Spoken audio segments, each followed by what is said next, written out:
このポジションランプがねすごいんですよ。この Q6 結構マッチョです。光り物の魔術師、もう一つあるんですよ。これなんとこれもねあるので、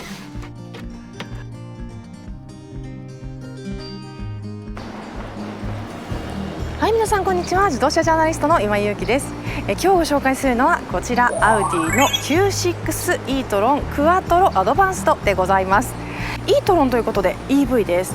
非常にですねトロキーでまた先進的なんですけれども、インターフェースもすごいかっこいいので内外装と使い勝手をお届けしてまいります。それでは今日も最後までご覧いただけたら嬉しいです。チャンネル登録と高評価で応援してください。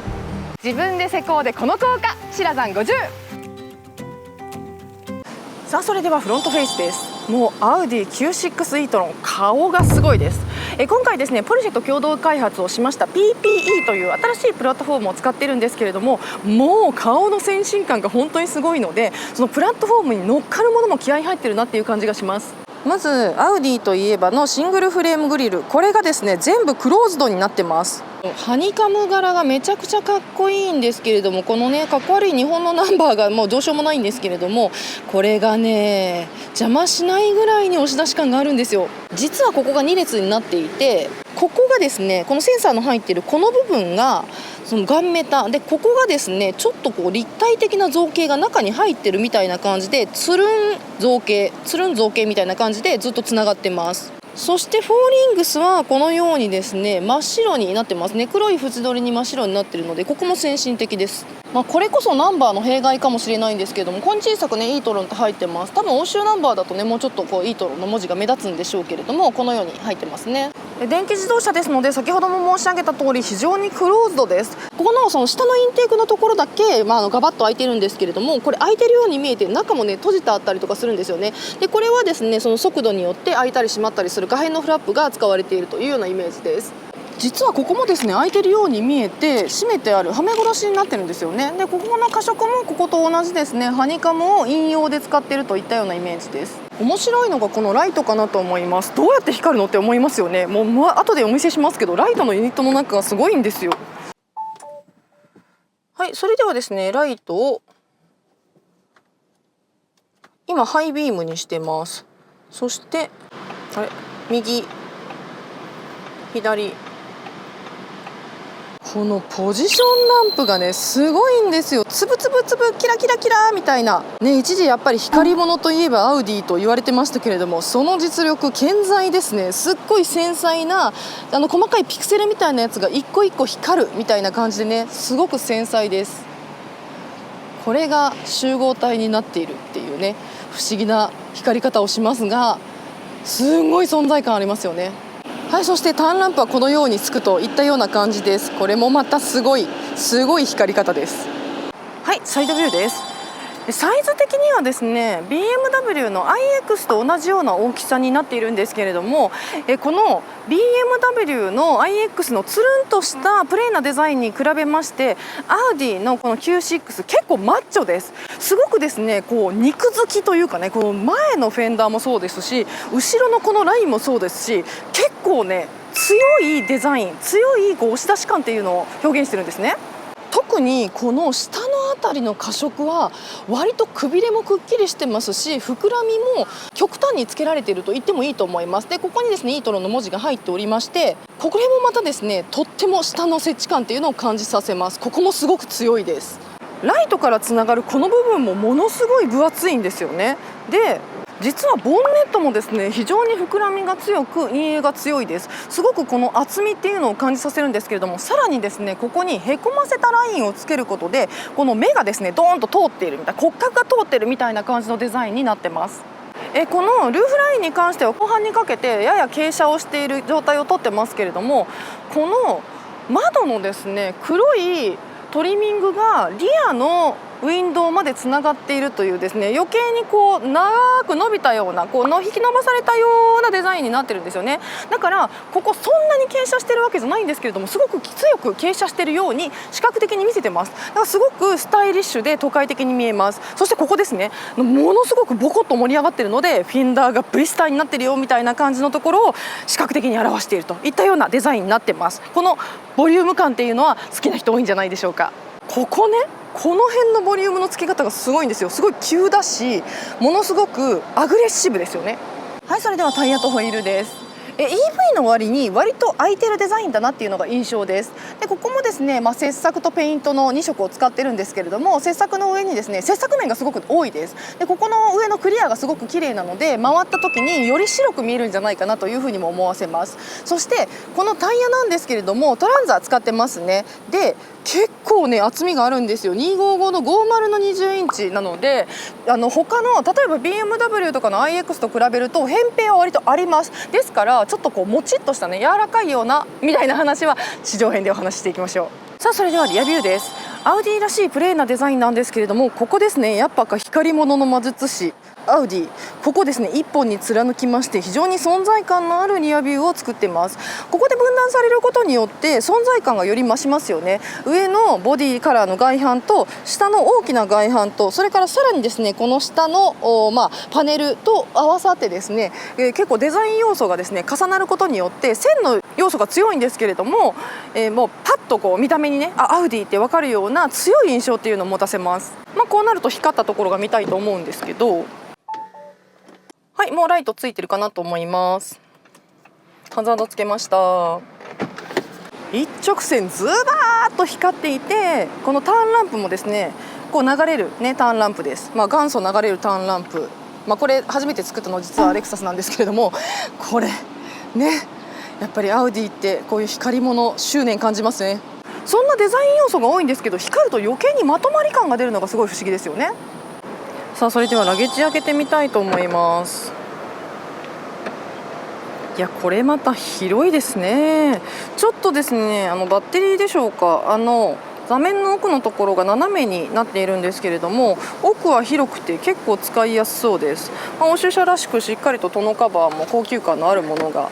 採用されていて、安全面も良さそうですし、結構フラットにね座面じゃないわ、このボード面が整えられているので使い勝手もすごい良さそうですよね。そしてもちろんこう倒してねアレンジするというのもできますし、ほらここから倒せるって本当にいいんですよね。このパタンね、ちょっと後ろに荷物置いてるので完全に倒れませんけれども、これは私のせいなので倒れるとこれぐらいになります。なんたること広い、すいません、私の荷物のせいです。失礼いたしました。はい、そしてインテリア行きましょう。いやすごいんですよ。何がすごいって、このライトの魔術師が中もすごいので、ご覧くださいよ。このモニターにもうフォーリングスがいきなりバーンって出てきてお出迎えっていう感じなんですけれども、ここも素敵ですし、乗りましょうか。はい、乗り込むともういきなりオンになります。これセンサーついてるのかなと思うんですけれども、座った瞬間にこうなるんですよね。というわけでですね、このパネルがですね縦長が結構あります。1枚の湾曲したパネルになりました。非常に先進的ですね。そしてご覧の通りサイドが非常に高いです。めちゃくちゃ見やすい、このディスプレイになってるっていうのと、もう一つあるんですよ。これなんとここにですね助手席のエンタメシステムがあるんですよね。でここの使用条件に関しては、ドライバーが見えないように結構こっちから見ると光って見えないんですよ。けどこうやって助手席の方から見ると見える。けどこれ光ってるだけでですね、実際にここにあるのは分かります。何が出てるのかは実は目視では分かりますが、うまくですね角度をつけることによって、こことね角度をつけることによって、ドライバーの注意がこっちに行かないようになってるっていうところも、一つ工夫かなと思います。この助手席のエンタメシステムに関してはドライバーの注意がこっちに行ってしまうと安全運転に関わってしまうので、各社ねすごく、メルセデス・ベンツとかもすごく苦労してる部分ではあるんですけれども、こういうね物理的な角度のつけ方もあるのかって思って結構面白いなと思いました。はい、そしてですねこのS ラインが今回ついておりまして、この S ラインがまたものすごい高額なオプションなんですけれども、高額なだけあってステアリングもめちゃくちゃかっこいいです。そしてシートもですねこのようにエンボスが入って、S のね、マークが入っているヘッドレスト一体型のかっこいいシートになっております。ホールド性も高いです。さすがアウディといった感じ、 S っていった感じのものになってます。そしてなんか不思議なんですけど USB のタイプ C はさておき、なぜかこのご時世に後方車になぜか知らないけど、これ久しぶりに見ました。後方車に灰皿ついてるって。いやもちろん禁煙ですよけど、なんでこれつけたんだろう。不思議。まあなんかね、ここになんて言うんでしょうかね、取れないんだよな。取れた。ここになんか違うものを入れることもでもそうか、専用になってるの。ちょっと謎のね、このアウディ純正の灰皿がついているっていうですね、時代に逆らったような感じのね、これシガーソケットもちゃんとタバコのマークになってるし、オプションがついてますが、そしてここです。ここにですね、実はバンって言っちゃった、ここに挟み込めるようになってるんですよね。何をっていうとスマホです。というわけでここに非接触充電がありまして、画面をこっちに向けて差し込むようになってます。はい、この使用感については賛否分かれるところかもしれませんけど、私はですね、なんでこっちにつけなかったんだろうと思いますけどね。はい、そしてここにボリュームありますけど、これオーディオ関係です。それからドライブセレクトがあって、トラクションのオフ、それからハザードがあるんですけど、これが1枚のパネルになっているのでグッと押し込む式のボタンです。そしてこれがスタートストップのボタンになってて、シフトはこうなってます。でこれを動かす、これ自体を動かすみたいな感じの、シフトになってます。で P ね。でドリンクホルダーは縦に並んでます。でこの後ろにグローブボックスがあると、電気自動車なので今回ですね、EV の充填カードを入れてくださっておりますけれども、全然私の市場ぐらいでは全然減らなかったですね。普通に乗り込んだ時に500キロ以上 OK で、今日結構乗りましたけど、まだそしてエアコンガンガンかけてますけども、全然370キロ 76% ある。充電お借りした時に 80% とかだったので、全然まだまだいけますね。いや電気自動車の残充電量って慣れですね、今回思ったけど。そしてこれね、ここ見てほしいんですけど、この辺見といてくださいね。消えたでしょ。実はですね、イグニッションオフにするとここが何にもなくなるんですよ。でもオンにしたらほら、ここもバックライトでつくんです。めちゃめちゃおしゃれじゃないですか。これめちゃめちゃおしゃれじゃないですか。すっごいこういうのってちょっとしたギミックですけど、かっこいいなと思ってちょっとときめいちゃうポイントなんですよね。そしてこのメーターのパネルの中はですね、このビューボタンでいろいろと変えられます。こんな感じで OK にすると真ん中にカーソルが映る。こっちはこっちで動く。で真ん中は真ん中で OK になる。ビューで動く。インフォメーションがこれで変わる。でこれはどこでできるかというと、このビューボタンです。でこっちではですね、ステアリングヒーターであるとか、エンタメ系が触れる感じになってるんですね。なので、意外とこれもですね使いやすいですし、まずここでですねいろんな情報が使えるんですよね。でアレクサと連動しているのと、Apple CarPlay、Android Auto とくっついているので、ここもすごくですね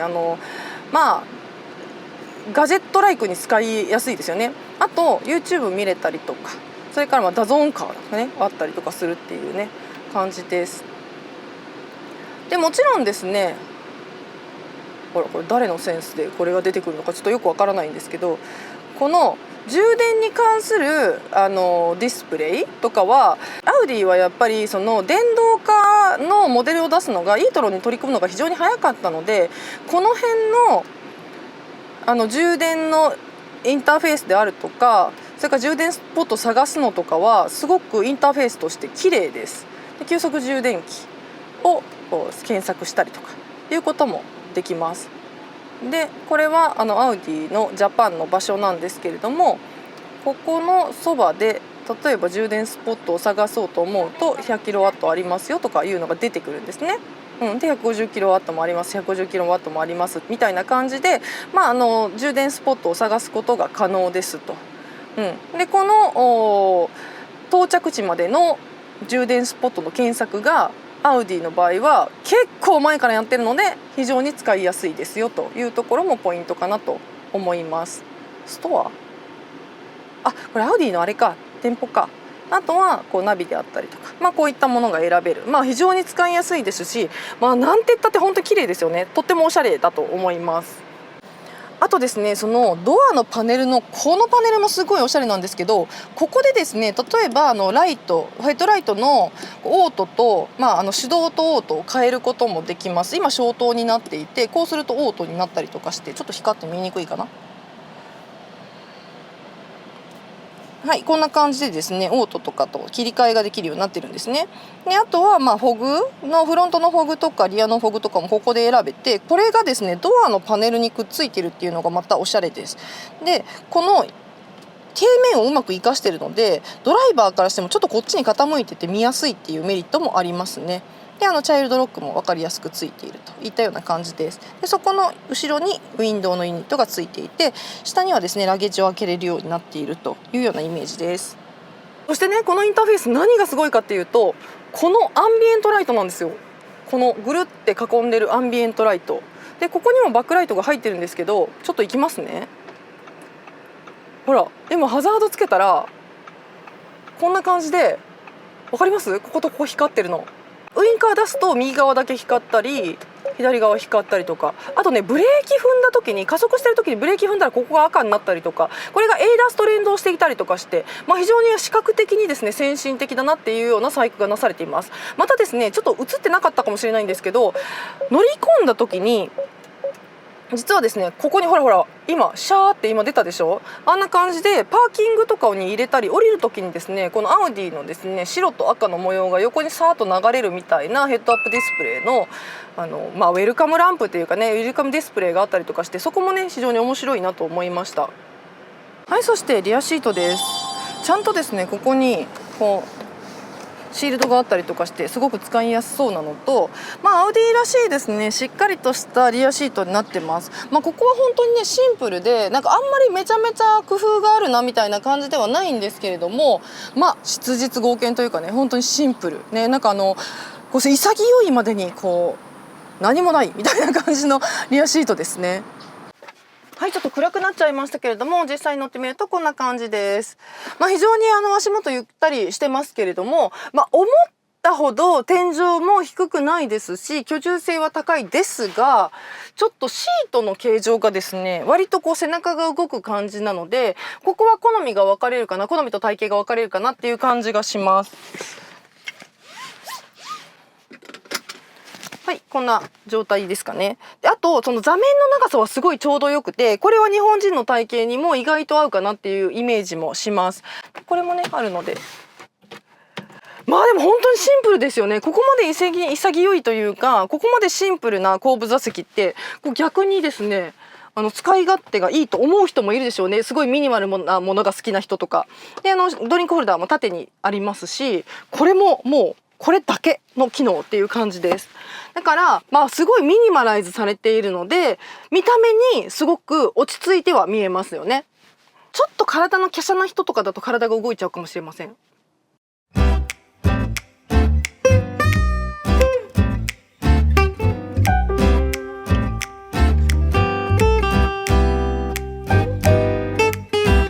というわけで今日はこちらアウディの Q6 e トロンクワトロアドバンスでお届けしてまいりました。いかがだったでしょうか。